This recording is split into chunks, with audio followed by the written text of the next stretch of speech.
To separate Sina van Rensburg and my life is to separate Cyril Ramaphosa and unions from each other. They are intricately intertwined in fate that I did not ask for, in a life that I did not wish for, but a far-ranging set of circumstances that came together to make me intimately familiar, not only with the life of Sina van Rensburg, but also the people that saw him as their prophet, and someone that would prophesy so many things that would come to pass in the future, many things that many people believe will still come to pass, and I will describe to you how those have affected my life. And one video will not be sufficient to actually do this. So I encourage you to subscribe to my channel, click the bell icon to get notifications, and then the next thing I want you to do is to go to the Question Everything series of videos. It's all in a playlist. There's 8 videos there right now. Go and watch them all. If you don't, you are not on my channel to get the truth. If you want the truth, make the effort and watch those videos. I'm really glad that since I've been asking people to go there, that the videos are being viewed more. But the channel now has almost 4,000 subscribers, and we're about 1/10 away in the amount of views that we need on those videos for me to be able to continue with that series. My fight with Sina van Rensburg started in 2002 when I got a phone call from my father telling me for the next 2 weeks not to really leave home, only go to work, not go to any shopping centers, not go out into public, that certain things were going to happen within the country. I had no idea what that was at this stage. I subsequently heard from my sisters that he had told him to do exactly the same thing. Now at that time, my father and my mother, they were divorced. He was living up in Gauteng, and we didn't have much contact with each other. So it was a very far-reaching thing for him to reach out to his children and warn them. And I found this perplexing. And the scenes and the events that unfolded subsequently had a far-reaching effect on my life. In fact, for most of my life up until today. What unfolded was a number of bombings, many of them reported in the media, many events not reported in the media. And I will share those events with you now, and they all have to do with someone that lived and was born in the 1800s and died in the early 1900s, lived through the Anglo-Boer War, was seen as a hero by many, got far-reaching pronouncements to be made from the British side to actually capture one man that they had found out through snitches that he was actually helping the Boers to win the war. And it is fascinating once I go into detail into Adriaan Sina van Rensburg's life in other videos, that you will be able to understand how significant he was to the history of this country and what is unfolding right now. Not of his own doing, not of his own want, but just because of what he used to see and describe to people. This video is dedicated to how Sina van Rensburg has affected my life. The bombings that took place and many other events not covered in the media in the 2002 period changed the history of South Africa. It also gave hope to many people, and it brought despair to many others. This is about conflicting ideologies. This is about religious ideologies, very strong religious ideologies. The one thing my father wanted me to do is always gather intelligence and always know what is going on around you so that you can make decisions based on that. And this is something that I certainly took to heart. Although I did not spend much time with him as a child, and if you watch my Question Everything videos, you will understand why. Just thinking about the concept of a siener, or as many people call him, a boer prophet, is initially quite interesting. At the first notion of there being this person revered as a prophet amongst the Boer nation, I had many questions and I wanted to try to find out more about who this man was. And I got myself a book at the Duinefontein Library that was not from the one person that actually made Siener van Rensburg famous. But first, I want to discuss what made him disappear from the public mind. Siener van Rensburg predicted that the South African government would change and be taken over by a black government. Now, once again, I absolutely hate to use color at all, and I wish that the term and the use of color would disappear completely within South Africa, and I believe that's part of the solution. But in this time frame, I will be forced to use that connection because it's extremely relevant to that time. So he believed that the government at the time would completely fall, the so-called white government would fall, and a black government would take over. And because of this, he was rejected by the people around him. They thought that he was absolutely crazy. They couldn't understand what he was saying.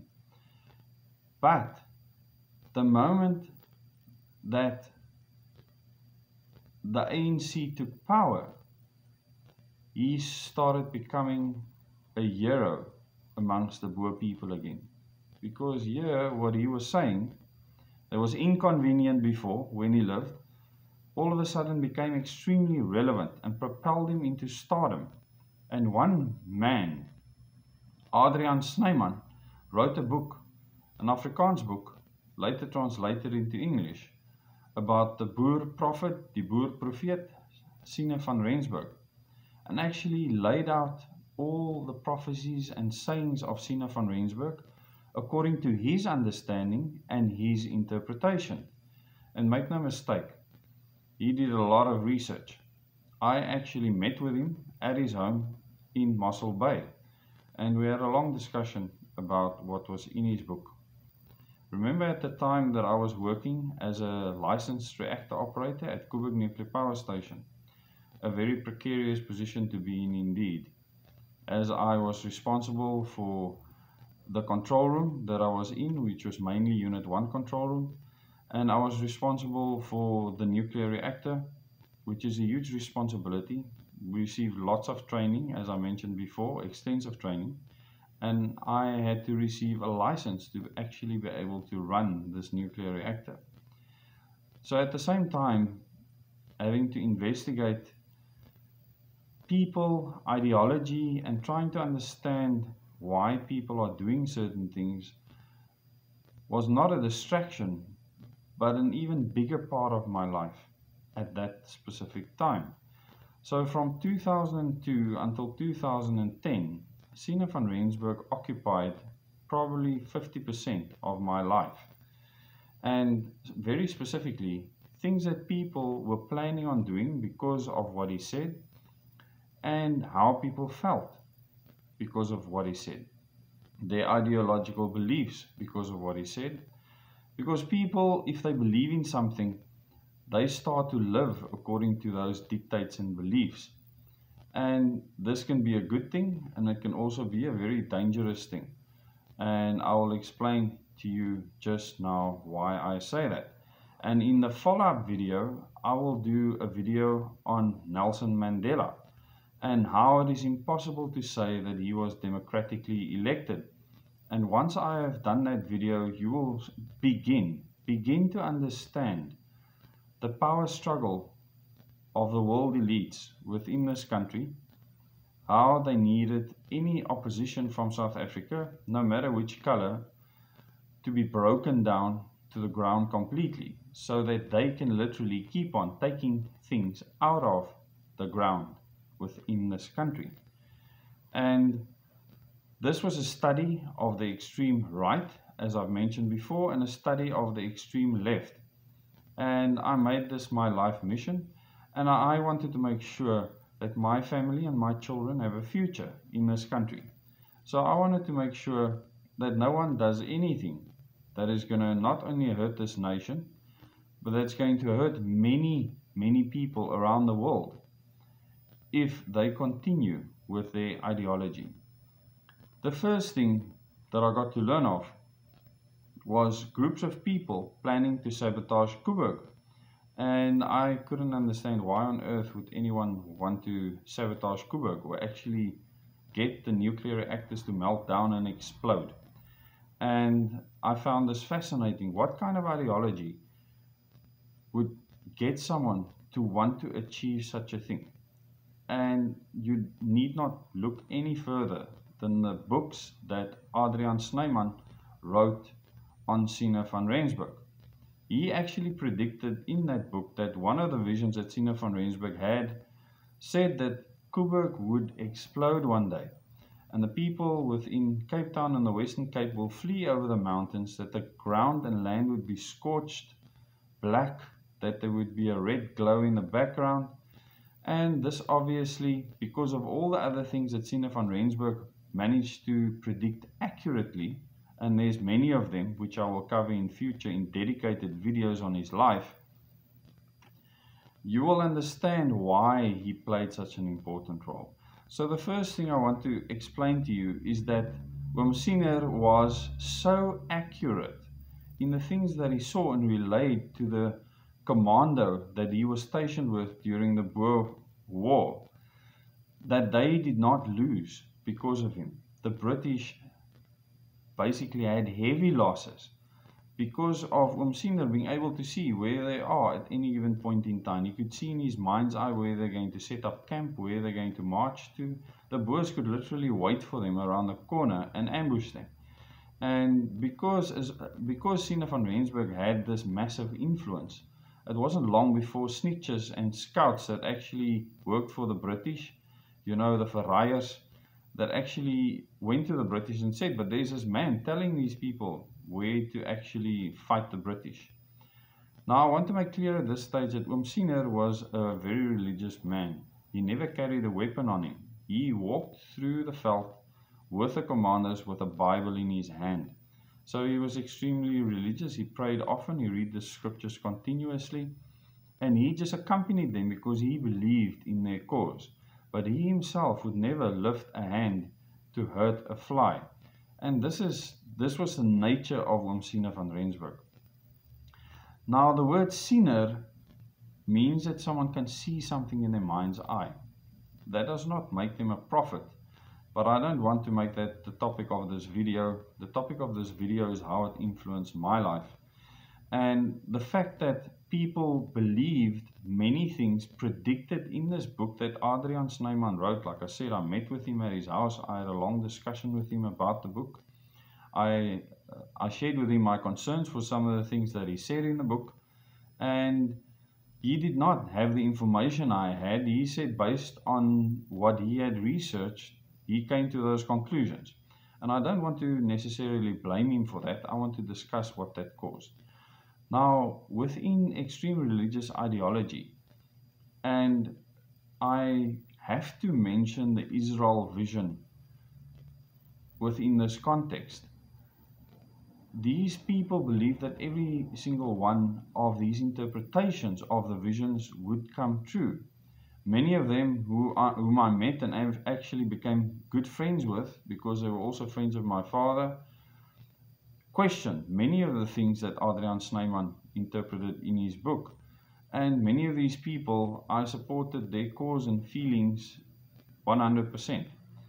But then there were a few that wanted to make things happen. They wanted to make these visions come true. And this is where things became problematic.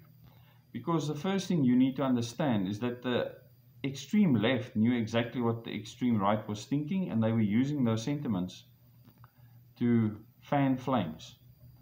It's like they got a bellows and started pumping it every single time they found out about a new move that the extreme right wanted to make. And the extreme right was a religious ideological group. It's very important to make that clear to you.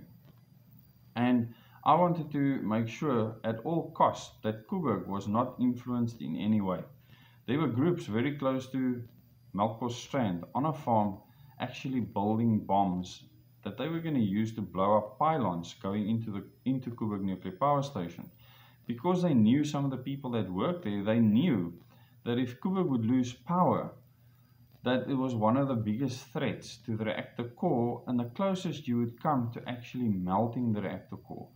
Now, in the meantime, Koeberg has done extensive upgrades that would make an attack off-site irrelevant. So Koeberg is geared towards anything that happens outside of its fences, and they will be able to mitigate any such actions quite easily.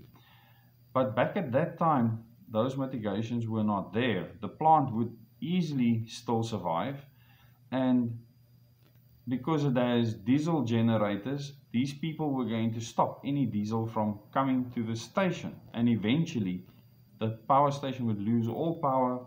The reactor's coolant system would lose its coolant inventory, and the core would start to melt. But as I've explained in my other videos before on how safe Koeberg is, that core will still hopefully remain within the reactor vessel or within the concrete containment building. So when I spoke to Adrian Snyman, the man that wrote the book on Siener van Rensburg, I told him explicitly that you made a mistake to make that utterance in the book, and that other people started acting on your predictions or your interpretations within the book. Another thing that was mentioned in the book is that a prominent black leader would die, and that this prominent black leader would be mourned over, that people come from all over the world to his funeral, and also that he would lie in state in a glass coffin so that everyone could see him. Now, I will still go into a lot more detail on the events that transpired, but I remember being at Koeberg Nuclear Power Station one day and reading in the news that someone that I actually knew had, after Nelson Mandela passed on, actually said that he should lie in state in a glass coffin. And this was an old ANC comrade from the Port Elizabeth area. When I saw this headline, I went stone cold. I mean, I absolutely couldn't believe it. And I knew I had to do anything and everything to stop Nelson Mandela from being buried in a glass coffin. And that is exactly what I did. In my time in counter-terrorism intelligence, there's many things that had to be done to make sure that people stay safe. And I believe that many of the people that we try to influence and bend in the right direction, that we basically save them from long prison sentences.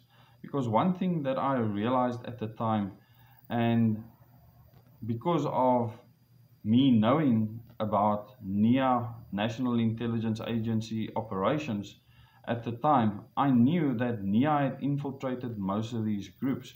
And because NIA had infiltrated them, some of these agents that they had planted were actually suggesting things to them that were absolutely bad news. And the Boeramag was one of these groups. The Boeramag visited my dad just before the bombings, and they asked him for help and assistance, and he said to them clearly that there should be no violence, that this country will change in future, and it will be an economic change.